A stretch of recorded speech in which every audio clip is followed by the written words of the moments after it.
Hello, world. Hi. Hello Hi. there. Hi. Hello. Hello. Hi. It's like I've forgotten how to say hello. Hi, everyone, and welcome to this week's episode of Life with Kaka. I'm your host and fellow producer, Carolina Groppa, but you can call me Kaka. Not gonna lie, these past few weeks have been kind of crazy over here.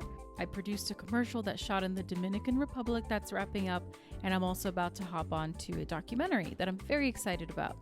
Super grateful and #blessed, but it's been a lot.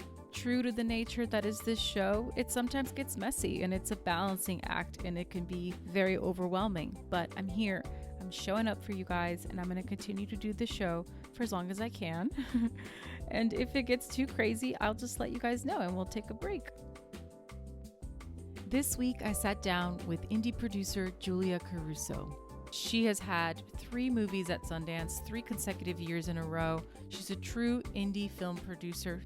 In this hour, we talk about many things, but a few of which really resonated with me. The beauty and the hardships of independent films, what it's like to work with your significant other, and how being a mother fuels her passion as a producer.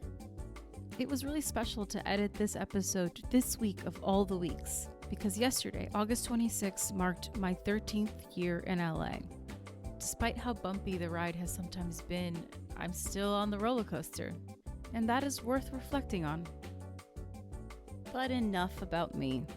Let's dive in. Once I get a fancier studio, I'm definitely going to have like more, my setup will be a little more fancy, but you know, this is very much homegrown Life with Kaka, so It's really nice, actually. thanks. Yeah, it's cool because people have commented on the audio quality and I'm always like, they're going to know. I just recorded this in my apartment. Everybody's gonna know. Everybody's going to know. So it's cool because you and I have not met and you were recommended to me by another producer that I had on the show. And it's awesome because it's kind of like why I love our business. I was like, hey, if you have anyone you think would be a great guest. And she's like, well, yeah, you have to talk to Giulia. She's amazing.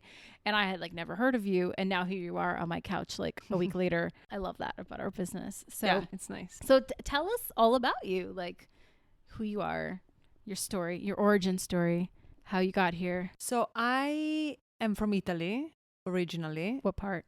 I was born and raised in Milan. Fancy. Mm-hmm.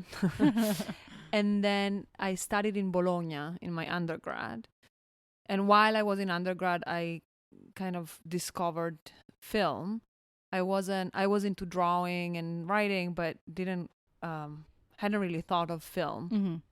And then I discovered film and really fell in love with it. And so decided to kind of go in that direction. I ended up deciding to go to school for film. I did an MFA in film directing at CalArts.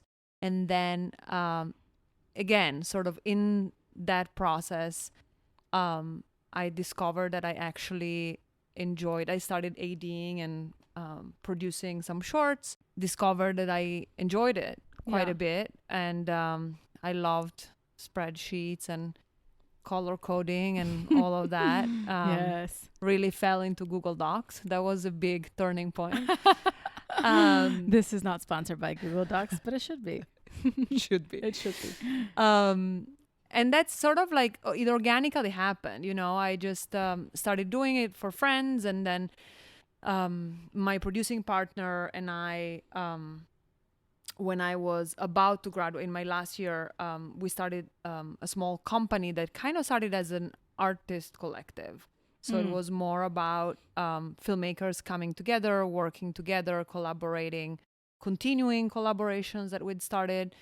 And over the years, it has evolved to become kind of more of a straight up production company. We have also focused more and more on producing and have produced different kinds of work. I didn't really study producing. It kind of happened naturally. And then the first, we produced this short called MYRNA the Monster, which is sort of, again, a turning point. It was my producing school. It was the first time that, you know, we'd gotten a decent budget. Someone had given us money to make a short, and directed by Ian Samuels. It's a project that we loved. But it was a pretty complicated short. Yeah. And so we sort of just were like, yeah, no, of course we know how to do this, and learned it in the process. How long ago was that? It premiered at Sundance in 2015. So I think we did it the year before. Wow. So like 5 years ago. That was our producing crash course. And then we did a couple of features that were also at Sundance. So it sort of kicked off a good sort of stream of work for us. So why from Italy come to LA? Like, you would think that being in Europe, you know, you have London, you have all these other markets, and the sort of European cinema is very well known and respected. So I'm just curious, why make that jump so early? When I was looking into going to film schools in Europe actually, are pretty compartmentalized. So they're really divided in tracks, right? So if you direct, you direct. If you write, you write. If you produce, you produce. So there is the concept of like, you know, the director, the auteur, and then all the other pieces sort of, that's how I felt, at least when I was looking at like Paris or London even back then, which now is a few years ago. Yeah. But here, what was attractive to me is that the schools felt much more holistic. At least at the beginning, the approach was that you would learn filmmaking as a whole. So I had applied to I think I applied to Columbia, NYU, and CalArts. And all these schools had a more like a broader approach. Yeah. So I think it's because you know, some people know since they're like 5 that they want to make movies. I didn't have that. I knew I wanted to tell stories, and I had done it or tried to do it in different ways, but I didn't know, oh, I want to be a director, I want to be a producer. I mean, for me, even now, I think of producing as a very, very creative job. And so I don't necessarily see them as so separate. I know that, you know, in the industry it becomes more and more so, but I think that that was attractive to me when I was still figuring out sort of what this even was. And did the expectation meet the reality of what you thought the school was going to be like? Yeah, I mean, I think, you know, the concept of film school has inherent limitations. The concept of art school has inherent limitations. So I think that's sort of like its own conversation, in that I think CalArts was a great place in many, many ways. It had its limitations. Yeah. Each school has its own limitations, I would say. So, well, nothing is perfect, right? Yeah, like and every experience is what you make of it, which is very cheesy to say, but true nonetheless. True. I mean, I do think one thing that was really great about my experience there is that it really gave me a time. I feel like they put me through a blender in my first year, and like everything that I thought I knew was sort of shredded apart, and then gave me a time to like recover from that and think about film and, you know, what I wanted to be doing and how, and come out of it not with an idea really, but just kind of a sense of things to try. Yeah. Or things I was interested in exploring. And so I think that was a good it was an important step for sure. Yeah.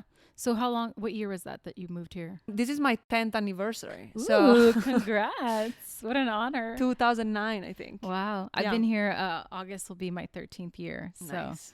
I'm, I guess, an Angelino now, as they say. I know. I don't know when that kicks in, but they say it's 10 years, but 10 I don't years. know. I don't know. All right. Almost there. So you're almost there.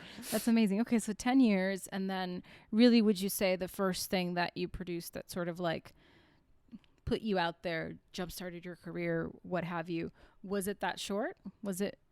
Yeah, I would say so. What's it called? MYRNA? It's called MYRNA the Monster. MYRNA the Monster. Yeah. It's really fun. It was a crazy experience. It's a story of MYRNA is an alien from the moon, and she was kidnapped by NASA and then like escapes a lab and finds herself in LA, and she's trying to, you know, survive in a day-to-day life. She's doing laundry, like all of us. Yeah, like trying to get a date, and it was a project that we really loved, and we loved her. Like she became sort of part of our friends. I remember hearing about it, so I haven't seen it, but I'll send it to you. Please, I'll include the link for everyone to watch it. Yeah. It's really, really great. It was the first project where we had worked with Ian on the scripts.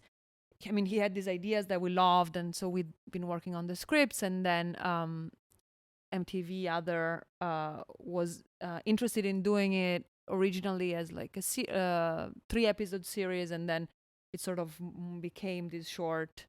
But it was the first time where we worked together from development through festivals and had talk about what the experience was like of getting the first thing you produced into Sundance. It was awesome. It was actually, I have to say that, I mean, every time that I've been at Sundance has been amazing in its own ways, but that's the experience that I am the most fond of, because we went and we brought MYRNA. And so we were going around. MYRNA is a puppet. And so we were going around with the puppet, and everybody was, curious, and everybody was asking us what it was. And they asked us to take over the Sundance Instagram account. And so MYRNA was posting on Instagram, and there were photos of her doing like snow angels and stuff like that. So it was a lot of fun. And, MTV was great in that, the executives there that we were working with were really fun to work with and very open to all of this. She had a Tinder account. It was our first Sundance, and it was really fun and very it was kind of crazy. Like, we were running around with this puppet everywhere. Yeah, that's amazing. So then after MYRNA, like what comes next? How does that catapult you into the next thing? Because I think a lot of people have this impression that once you get anything into Sundance, like the heavenly gates of Hollywood open for you, and it's just like now you're on the clouds, and it's like whatever you want, and there's champagne and caviar. And I've heard from many people that that's not the case. So I'd be curious to hear what was it like for you afterwards? I think at that point we had been working, for sure, we had been working with Andrew and on his script for his first feature. So Andrew had his own short at Sundance that my producing partner shot. He's also a DP. And he'd been working with Andrew on all of Andrew's shorts. They had this very strong creative collaboration. And then they started talking about this feature more from a creative development and creative producer perspective. And so we came on as creative producers pretty early on through the development of the script. So by the time that MYRNA was there, I may be mixing up the times, but I think it was around that timeline. So we had already been working on this script for a couple of years, and it had gone through some labs. It had done kind of like the development festivals route. And then, yes, I want to say June, July that year we shot, and then we edited super fast. And then it got into Sundance the next year. Okay. So then the following year, we had this movie called Spa Night. That was in competition at Sundance, which was crazy. And that was also a pretty crazy experience where, we got the phone call, Andrew got the phone call, and we thought that if we had gotten in, maybe it would have been in next. And then they told us that it was in competition, and we thought it was a mistake. We were like... But and then sort of out of that, we met Kogonada, with whom we then made Columbus. Which was in Sundance the year after. So you've had projects at Sundance 3 years in a row.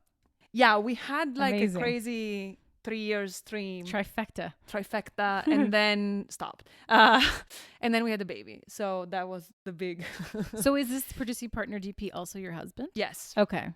Good information to know. Yes. So tell me a little bit about that. What's that like? Depends on the day.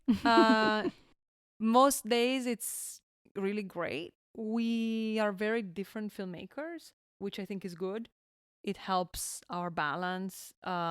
He's very visual and very strong in everything. On the post side, he comes from a very visual storytelling approach.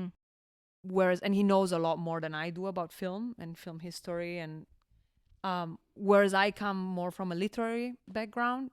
I studied literature in my undergrad. I come from writing. So I actually enjoy the development process a lot, and I work a lot on the scripts. and then do a lot more of like the physical production and kind of the practicalities of it. But I think that having sort of different strengths and having them very clear helped the relationship, the partnership. But yeah, so then when you are not wearing your sort of professional hats, how does that, what challenges does that present in your, just the personal side of, you know, dating your being married to, rather, or having a family with your producing partner / creative collaborator? You know, it's funny. I was talking to a friend recently who also has worked with their partner, and we were both agreeing that one good thing of having this collaboration is that oftentimes you pick your battles and you know when to give up a fight. And I feel like that has been something that has been, you know, in a way very helpful in being like, okay, this is not something worth discussing or arguing over. Which I think if it was with the straight up, you know, just the business partner, I would probably enter that argument. Can you give me an example? Can you describe like a situation where that's happened? Yeah, I mean, we've had situations where like we were invited to something, I think, and it was just one of us. And it was kind of like we both wanted to go. You know, one of those situations where like it was clearly something futile, but then on the other hand, it's also something that you care for. Yeah.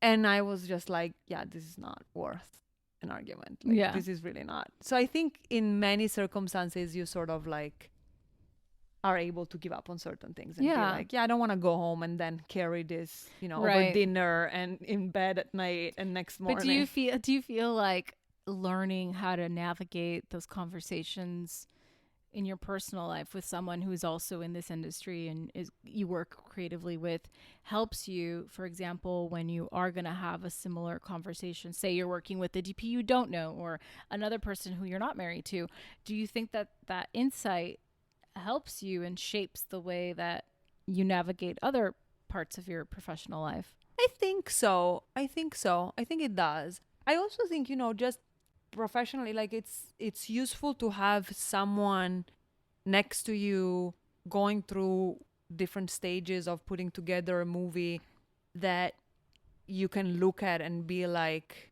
this is not stupid, right? Or like you can check in with in a very honest way. You know, there are pros and cons, because then on the other hand, you also carry, it's a much more precious relationship in many ways. Like if you fight, you don't only fight with your business partner, you fight with your husband, so or with your wife. Yeah. So it has worked out for us so far. Yeah. We're actually right now taking it to the next level. We're developing a project that's very much based on our experience and that we would like possibly to co-direct. Wow. Okay. So that so it's going well. Maybe we'll be divorced in 2 years, but who knows? But you'll make a great film, and that's all that matters, right?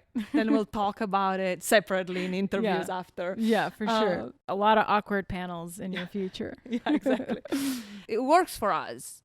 And then if it doesn't, I think, you know, the thing that's tricky is like, okay, are we going to be honest to say it's not working anymore? But can you walk us through the sort of Cliff's Notes version of what it takes to, when you're developing a project or a film on your own, you're not at a production company, you're not backed by financiers, you're just kind of doing this on your own, what that experience is actually like, what that, you know, sort of overview of all the things you have to go through in a concise way, because I know it's very involved, but I would love to have a nugget of insight into, and then this is your process, obviously, which is different from a lot of other producers, but given that you freelance, right? Yeah, we're a little bit of a particular situation, I think, because I did for a little bit, but I don't do as much freelancing on my own, just, you know, as producer on projects. Like line producing. Yeah, I've done a little bit. I think there are people out there who are much better than me. Yeah. So I'd rather hire someone who's better than I am. So because we didn't really study producing, and that's not like the, you know, our day-to-day that we kind of learned on, and we come at it from a more creative side, like producing started for us mainly just based on creative collaborations that we had with directors that, you know, we really liked and really trusted each other and grew together in that. So we are a little bit particular in that sense, because oftentimes our involvement in a project is connected to developing that project. So it's something that we struggle with a lot, is this kind of black hole that is independent film development. Because, you know, studios have development money. They have, that's, you know, there is people that's all they do. Right. But in the independent film world, for people who, you know, freelance or have small companies like ours, it's really difficult because it oftentimes takes years to get a script, an idea to a script to a point that you're confident sending it out. And so that's something that we have been trying to figure out and discussing a lot with producer friends and people who work in the industry. Is like, well, how do you make it sustainable? How do you make... And what's their answer? What's the secret? I don't know. I won't tell anybody. I don't know. But what we are trying to do in our own very small way is we're trying to put together a small development fund. So we don't have access to a lot of money that would allow us to put together a production fund. And I also think that is something that has its own issues, concerns, and questions of whether it could work or not. But I do think that a development fund could work really well in this space, because it's something that it's missing, and it's something that in reality doesn't cost as much. So we're trying to figure out putting together a small development fund so that we can buy some rights to some existing IP, hire writers to develop some projects, even to just write a treatment, or, you know, pay ourselves or pay some people that we work with to take the time to do it. Because for me, the biggest issue with the development is that oftentimes in independent film, you hear these epic stories when you go to Q&As where it's like, I've been working on this film for 12 years. And it's you know, terrifying. It's 12 years of your life, right? Yeah. Unfortunately, what can avoid that is that you have the money to actually tell someone, whether it's a director, writer-director, a writer, a producer, okay, for 6 months, you're going to focus on this project. So you need to basically make it possible for them to focus. Right. Yeah. I think to your point, when we hear those stories of the person who took 12 years, oftentimes it's not every day 365 working on that thing, right? It's just the amount of time it actually took. Sometimes it's a year to get an email response from somebody, you know, and by the time you started that thing, to the many drafts of that thing, if it's a writer, director, whatever, to the point that it gets released, there's just so much time and so much that happens. But to your point, if someone had financial incentive to say, I'm only going to do this for 6 months, I'm not going to have to take on side jobs, I think it would yield incredible results. But like you said, it's hard because a lot of people in the indie world are sort of juggling full-time jobs, sometimes in the industry, oftentimes not, you know, while trying to do the thing they want to do on the weekends or at night. And you also want to have a life, and that's hard. Next thing you know, you blink, years have passed, you know. So I think there's a lot of that too. Absolutely. Yeah. A lot of filmmakers, whichever they're, whether producers, writer, directors, before they reach a certain stability, there is years of this and years of having to take a side job or having to, you know, rely on a partner or having to whatever it is that makes it work. But I think that inevitably, you know, that affects the amount of focus that you can put into those projects. And therefore, yes, the project happens with a delay. And I mean, to be honest, some projects do benefit from time. They mature into themselves. But I do think those projects will do that no matter what. Exactly, right? Regardless. Some projects are only meant to exist when the world and the industry is sort of ready for it, and it doesn't matter how much you try to force it into existence. Like, it just takes the time it takes. But others, I do think like there is something to say to that point, and highlighting the realities of a person who is an independent producer who does develop and is a creative producer, wants to be a creative producer, is important to me. It's important to why I want to do this show, because we can see someone at Sundance getting to premiere their film and we think, wow, they just like blinked and that happened and that was so easy. But oftentimes it's taken years to get to that point. And like I said earlier, it's not like you walk away from that experience and February comes and you're like swimming in money and opportunities and meetings oftentimes, you know, like there are a few breakouts, yes, but any of the bigger film festivals, I would say, you know, are a launching pad to other things. But it is a grind. It is a hard road. And it's not to dissuade anyone from getting on the road, because there's a lot of great sites along the way, you know, but it's just the reality of like, you're probably going to run out of fuel a bunch of times and your car's going to break down and you better know how to change a tire. And, you know, like, You're gonna run out of snacks.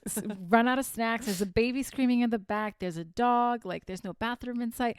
That's really what I feel is like the real of a lifestyle of anyone who calls themselves a producer. For everyone listening, like, I just think that that is a really important insight to show that goes beyond that sort of one-dimensional photo of someone's social media, or of the rare moments you get to be next to the celebrity, you know? Yeah, 100%. I mean, I do think, you know, one thing that is interesting is also like that we've been thinking about a lot, you know, because after Columbus, we have been developing a few projects that are at different stages now, and hopefully, knock on wood, but they will go at some point, trying to figure out, okay, you know, how do we make this sustainable? How do we keep growing while at the same time, how do we keep making projects that we feel are important, that we feel matter? And so I think, you know, those are questions that I think we ask, I don't want to say on a daily basis, but I think very often. Yeah. One thing that I have learned is that, you know, in the indie world, a lot of times producers are attached to director in a certain way, right? Like you sort of have your debut with a certain director. And something that we are learning how to navigate is, well, how do you create materials? How do you create a script? How do you create a treatment as producers that you have ownership of and that you build, versus only doing writer directors projects that come to you with a writer director who has been working on this script for a number of years? Mm-hmm. Because I think it's quintessential to making this sustainable is that producers have value in themselves. And I think in the independent film world, unfortunately, it's something that is not quite there yet. I mean, there are producers who now have earned sort of a status, but it has taken them, you know, a big hit. Right. Like a decade plus a big hit normally. Yeah, a long time plus Yeah. a big hit that is not something anyone can count on. You Right. cannot count on making an indie film that all of a sudden gets Oscar nominated, right? That's amazing. Like, Right. But well, that's the unicorn philosophy, right? Like Yeah. everybody wants to, they're out there, they exist. There's the Fruitvale Stations of the world are out there, you know, the outliers. But what are the odds that you're going to be a part of the thing that is the right project at the right time that people respond to? It's so amorphous, you know, because predicting the future is impossible, as far as I know, though some people claim to be able to do it. And predicting audience tastes is so impossible. So when you talk about taking 12 years, 3 years to do something, by the time it's out in the world, you hope that people are still going to respond to that story. Yeah, I think that, and that's the thing, the beauty and the hardship of independent film is that because you're not working in a studio system, you don't necessarily have to follow like studio equations of what makes money, what sells, what makes a movie worth. You can take risks. On the other hand, you can't try to map things too much. Like you're saying, like you can, it's really difficult to predict what's going to happen next. There are definitely waves in independent film. You can't, it's really difficult to say what the next wave will be. So in a way, I find it somewhat reassuring to know that the only thing that you can rely on is your own instincts, because at least those you have. And then, just refine your instincts. Make sure that you put yourself in the position of absorbing information that will make your instinct more and more specific, so that hopefully with experience you get to a point where you can be making the right movie at the right time. Because I do think the success of certain movies is really about timing. Really, you can only be ahead of a trend in order to become, you can't predict that at all. It's hard. So, but in that sense too, like having resources to develop faster would, I think, make for a more dynamic marketplace in the indie film world too, where you can actually be putting stuff out in a more efficient way. Good points. So define producer for me. And then the next question I'll ask once you're done sipping your water is, what are some of the misconceptions you feel people have about producers? The definition of producer is a very difficult one. I feel like whenever I've been asked, I've given a different answer, because it really depends on where you're at. For me, being a producer has been to be willing to go home after a long day on set and make hard-boiled eggs for the crew for the next morning, which I've done many days. At the same time, it means to be the person in a room or a conversation that can fight for the director's vision, the person that can stand behind shooting a scene in one shot because that is the right decision to make creatively. Those are sort of two sides that are very different, but that coexist for me in what I think producing has been. It's also oftentimes just taking the time to get on the phone with your director and talk through stuff and help them through whatever they're going through. A lot of times you're a mom, a sister, a shrink. Therapist, shrink. Yes. A friend. A big misconception I think that there is about producers is that producers are disposable. Producers are integral to the success of a film, in the sense that if they have a strong relationship with a director, if they have a strong relationship with the financiers, like, they can really be instrumental to the vision of the director being realized. And that is just as important to the success of a film as having a vision, right?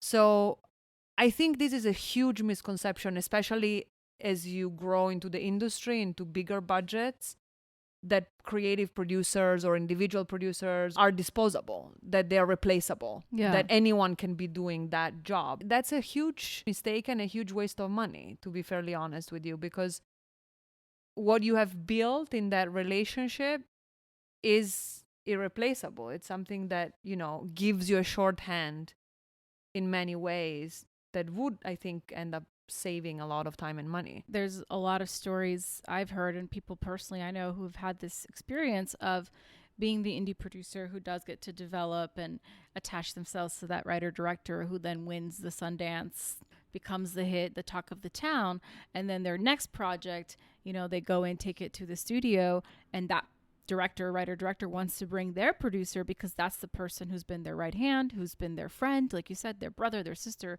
their everything through that experience, and oftentimes has helped them develop that project in some way, shape, or form. But then someone who defines the producer's worth as dispensable, to your point, will say, well, no, let's just pay him out, buy him out of this contract. Too many cooks in the kitchen. We don't want to deal with that.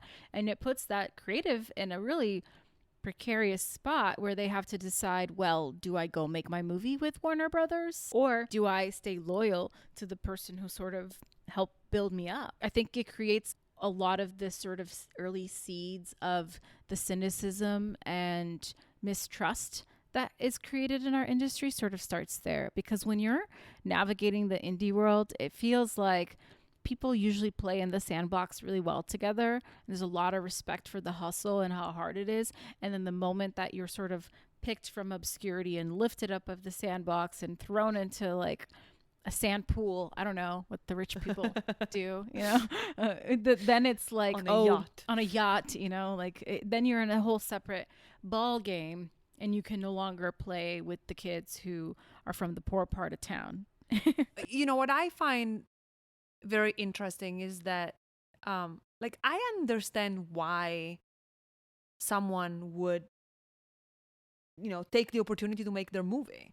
Yeah. And like, you can only fight so many fights. You need to pick which battles you're gonna fight. At the end of the day, what you want is you want to make a movie, you want to have a career, you want to be a working filmmaker. Like, I understand exactly why it happens. What I think is the issue is that I think the way that this needs to be solved and approached and thought of is from the perspective of those senior producers, financiers, studios that have money and that are in a position to offer, you know, Support. we're going to give you whatever number of millions of dollars to make your movie. It's their responsibility to say, who do you want to bring from your team? And then the director can say, you know what? I really want to bring just my DP. Everybody else I don't feel like was so integral to the process, but my DP was very important. Or it may be no one, or it may be everybody. Yeah. But I think at least having that conversation and having the opportunity to sit in the room, you know, as producers, as DPs, as costume designer, as whoever was part of the team that feels like could be a good part of the new team. Yeah. At least they should be given the opportunity to sit in a room. And Yeah. I think that's out of respect, acknowledgement, and just knowing that no one makes movies on their own. There are super talented, brilliant directors, visionaries. No one makes a movie on their own. So all those people are just as integral and just as individually irreplaceable. So I think it's sort of a mindset that needs to change because, you know, listen, the person who's given the opportunity, who's dying to make a movie, is not in a position to say, put their foot down. Right. Some people do, but not everybody. You cannot count on that. Yeah. It would be unfair to count on that. It is. It's just, I wish that the people would at least be given a chance, like you said, to be brought in, because that's how you move up, right? That's how you get to the next level. And if you are the DP and the costume designer and the production designer who's done this director's all of their indie things where you were, you know, breaking your back and making half the rate you should have, and now here's the opportunity where you get to play in the big leagues and actually make substantial money, but you're not even able to enter the room, you know, you're just looking at it through a glass box. It's how you sort of keep people out. I heard this on the treatment on KCRW. Kim Masters was saying how this industry has been infamously and notoriously about making it hard for people to break in. There's this division of like, you stay there, we're not going to give you the information, we're not going to give you the keys, and if you find a way into the castle, fine, then we'll like work it out. But you know, you sneak in through the back. Well, yeah, you sneak in through the you know, service entrance. That's what I did. Yeah. You know, that's like, granted, everywhere in the world, in any industry, in any job, people hold on to their piece of land, you know, like that's just how people function. I don't want to be naive, but I do think that, you know, at the end of the day, even from a financial standpoint, it would be a win-win. Like, I'm actually, you know, I'm not as naive as to think like, oh, you should do it because it's right. I think it's actually, from a financial standpoint, it would save a lot of misunderstandings and a lot of issues down the line if you have someone involved who has a shorthand. I agree 100%. I think it's actually a way to mitigate risk, not add risk. So you take a DP who has worked with this writer-director who's now getting their first big shot into the big leagues. You get that DP at a much lower rate than you would get any other DP who's, you know, been on fancy lists and nominated for all sorts of awards. So you're getting someone who's going to be even more motivated, who has a shorthand with this person, who is also like coming in at half the rate. And what you do then is you surround that director with other department heads and other people who are vetted by the studio or vetted by the production company, that everybody feels good. And you surround them with the support of people who have done it. And this is just another movie for them. This is not their big thing. There should be a way to pull up the people that come in from behind you, you know, and like you said, not because it's naive, but because it is the right thing to do. A lot of people now that are rising and have reached a good amount of power are actually very aware of all of this. And they are empowering a lot of women, a lot of color, people of color. They're empowering young directors. I mean, people who have made 1 or 2 features. There are people that are setting examples. So I'm hoping, I do think that there is a shift happening slowly. But I do think that this thing we are talking about is part of that because, it's just part of like acknowledging people for what they do and what they can actually bring to the table. I hope so. It's glacial, but it's happening. And I do think if we look at even 10 years ago, how the indie scene was and where we are today, it's just so astronomically different. It's almost even fraudulent to say indie, because what does that even mean anymore? It's like they call a movie that's financed by 3 different small production companies an indie movie, but it's like $15 million. You're like, well, it's not really the true nature of what independent film once was. And I think we're still in that growth phase of what the industry is going to be now that we have the competition of the internet to sort of keep us always checking in, like how do we combat that reality? Everybody's feeling it. That's why all these mergers are happening, and very curious to see how our industry is going to like evolve, hopefully for the better. Yeah. I mean, I think some things will be better, some things will be worse. But mostly better, I hope. Especially from like an inclusion perspective. I still think there's not enough stuff getting made by female writer-directors and stories of and about people of color and sort of diverse voices. But there's so much focus on that I think more than ever, that's happening. And with players like Netflix existing, where they have a global audience, like they want to find a filmmaker in India who can make the film for the Indian audience. Yeah, I think the value of people taking ownership of their own stories and being able to tell their stories is something that is definitely become so clear. That is really hard to hide behind, like to make up any excuse right now that as to why someone else is a better choice. Yeah. Since you're Italian, I think this is a very good question for you. My background's also Italian, so I feel like I can ask this. Where do you feel that passion comes from? Tough question, huh? I got her stumped, ladies and germs. Yes. I think for me, a passion for a project comes from when I read something, when I read the premise, when I hear a pitch or something, and I can't get it out of my head, but there is something very immediate that sparks enthusiasm in me. I guess when something feels like it belongs in my mind, in relationship to other things that I have been thinking or that I'm aware of. In a quite literal way, I think passion comes from not fully analyzing pros and cons or risks or any of that. It comes from sort of a naivete maybe, or trusting something without questioning too much. Because the truth is, if you really break it down, the job of an independent producer, I don't think a lot of people would do it. Right. Like if you really sit down and you're like, oh, here is the pros and cons. And what are the pros and cons? That's the thing. Like, I think you do this for passion because there are stories that you feel like have to be told. For us, I think after having a kid, that has become a fuel to our passion, in the sense that we want to tell stories that will shape the way that she will see the world, right?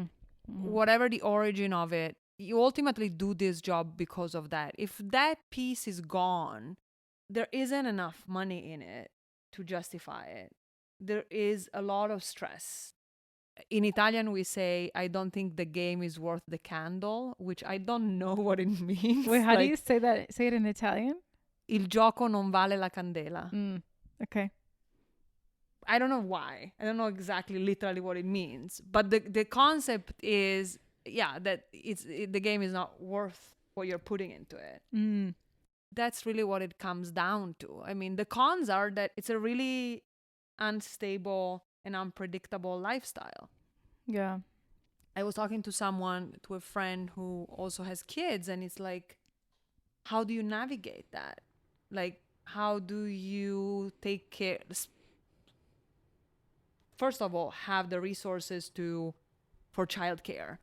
How do you navigate having a kid and being on set 18 hours a day? How do you navigate traveling with a family? I do think these are all practices that need to evolve in the industry. Yeah. And I am very interested in figuring out how can we make this more sustainable all around. But at the end of the day, these are all big obstacles. I mean, there are many days where it just feels like you have obstacles ahead of you. But then there's one day where like all the obstacles suddenly are down below because your movie got greenlit, or you finished production, or you got into Sundance, or your movie got sold. Right. Well, that's the very small slivers of the lifestyle that you were talking about, and you live for those, you work towards those.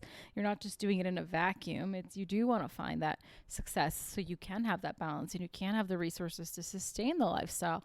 But I am curious what answer your friend gave you, because the people that are constantly working, that are sort of more visible, I think they have a lot of support behind the scenes, like read any memoir with any working sort of women in any business, and they tell you, like, I have a work wife, I have a nanny, I have like 5 people helping me run my life, because you cannot do it alone. And so when you're talking about blue collar Hollywood, I am often curious how people manage, when you have that set life. It's just crazy to be away from your family for that long.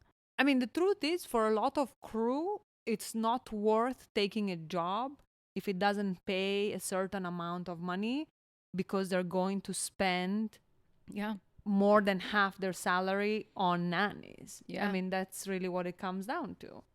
And that's just the pure practicality of it. And then there is the emotional side of, having a young kid and not being able to spend time with them, which is also draining and also not, conducive to good work. For me, since having our daughter, the question of sustainability has become way more prominent. We both have families very far away, one in Italy, one in Korea, so we don't have resources available easily to us. It makes everything that is already difficult in this job, I want to say 20 times harder, just because if you're taking 2 hours to work on something, it means that you're not only not getting paid for that, you're paying someone in order to be there. And that's just crazy when you start thinking about it. You break it down, it's like, oh, okay, well, great, then this movie is actually costing me. Right. And how does that affect you? How do you process that reality, I guess, that you find yourself in? It has forced us to ask ourselves these questions all the time. So, you work in increments and you sort of give yourselves check-ins. Every now and then we talk about this and we're like, okay, does this feel like it makes sense? Does this feel like it's worth it? And so far the answer has been yes. But I think knowing that we're open to the possibility that at one point, if the answer is no, then we face it, and then we'll see what comes out of that. It has forced us to be very honest about what's realistic, what's not realistic, what are the expectations, and valuing time in a very different way. Producers do, to their fault, is they give so much time. Producers are the one that are available on email at 10:30 p.m. on a Wednesday. On the on weekends. Sunday at 11 a.m., on 4th of July at 3 p.m. So why? Yeah. Why is that? That shouldn't be that way. The same way that everybody else is taking a day off. Right. Like but I think it's up to us to create those practices. And I found that having a kid has really forced us to, Create boundaries. We go home at 4 and I don't pick up the phone. We live in a time that's so hard to put boundaries, period, whether or not you have a family, whether or not you're in this industry. Like, there's so much vying for our attention and our time nowadays that it's really hard to just, like, you know what I mean, close your eyes and be like, what is important? What do I want? What really matters? I know a lot of people who don't have children, who have a lot of money, who still struggle with that, like setting up those boundaries for themselves, so that I think especially in LA, it breeds this, or it attracts, I don't know if it breeds, but it attracts the kinds of people that really take pride in what they do and also understand that they're in a big market. So they just work themselves to death. And usually what happens is that, you take your prime years of your 20s and your 30s, maybe your 40s, and you give and you go hard, and then you burn out early. And then there's someone in line waiting to take your job. And I'm not saying that's a good or bad thing. I mean, it's just kind of the flow of the reality. But it's just, if you don't take the time for self-care, for self-reflection, no one's going to do it for you. I do think that because of the way this industry is structured, because of this game of wait, go, go, go, there is a false sense of urgency also.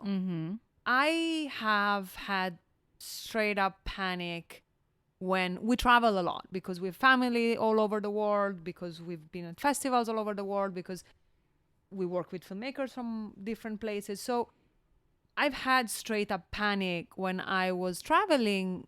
I felt like I was missing out. I was away for a few weeks. We decided to make it a little bit of a work trip, but then take some time to be on a vacation. And then I'm freaking out because I feel like I'm missing out. And then I come back and everything is basically exactly the same. Right. Nothing it has has gone, well, it went on like 2 loops and went back to the same position that it was before.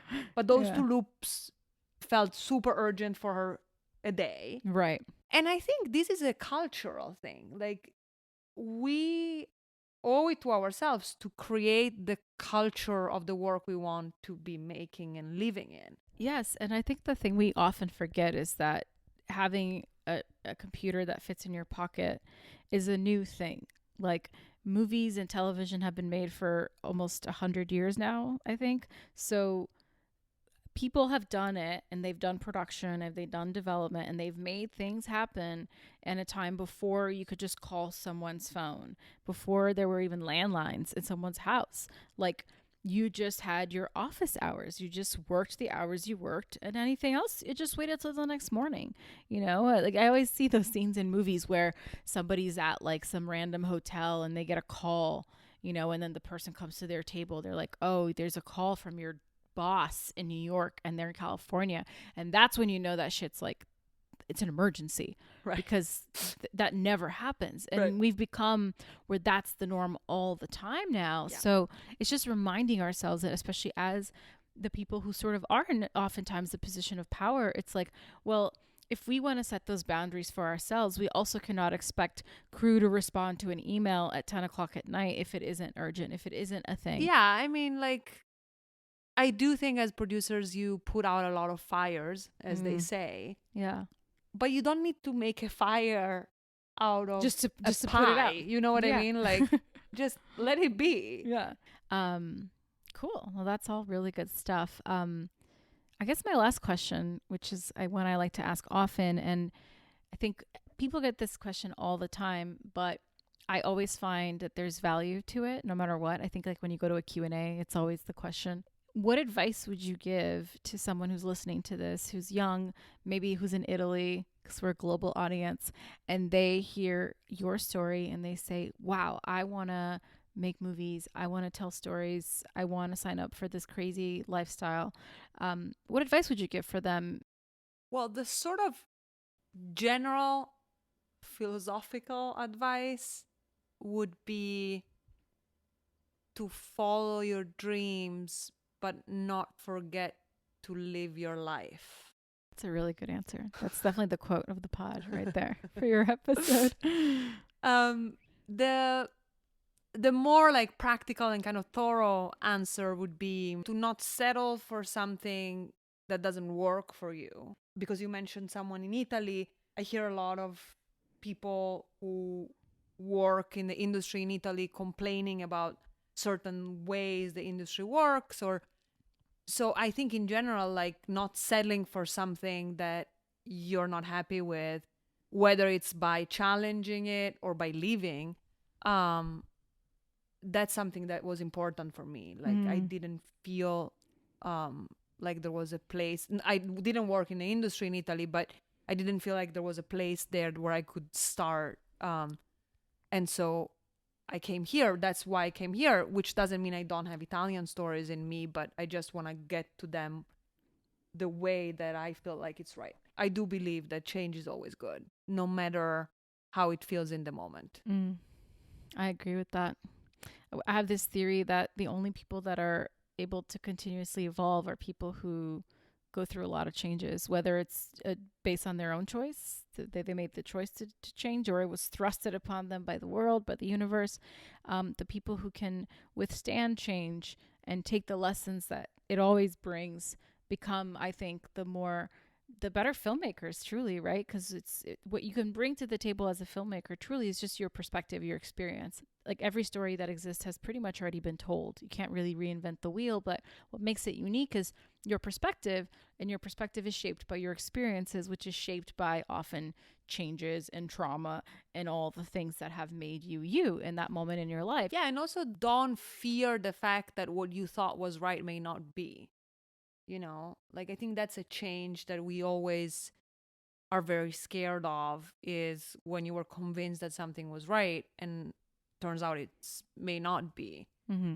We teach a class at CalArts, and sometimes we go do like, I've done a couple panels and stuff like that, and something that I always tell people, like people often asks like, how do I find a producer?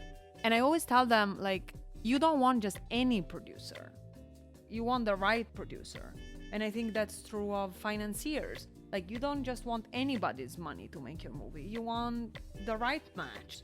You feel like you don't have a choice.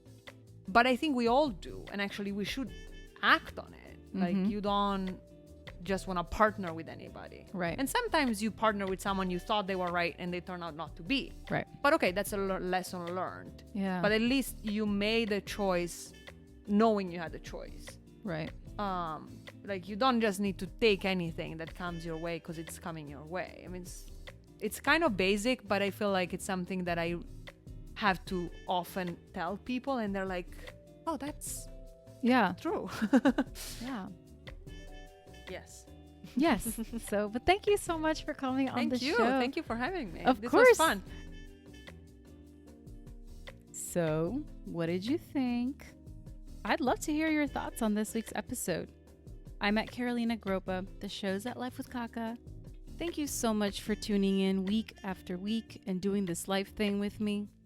Please subscribe, rate, comment, review wherever it is that you get your podcasts.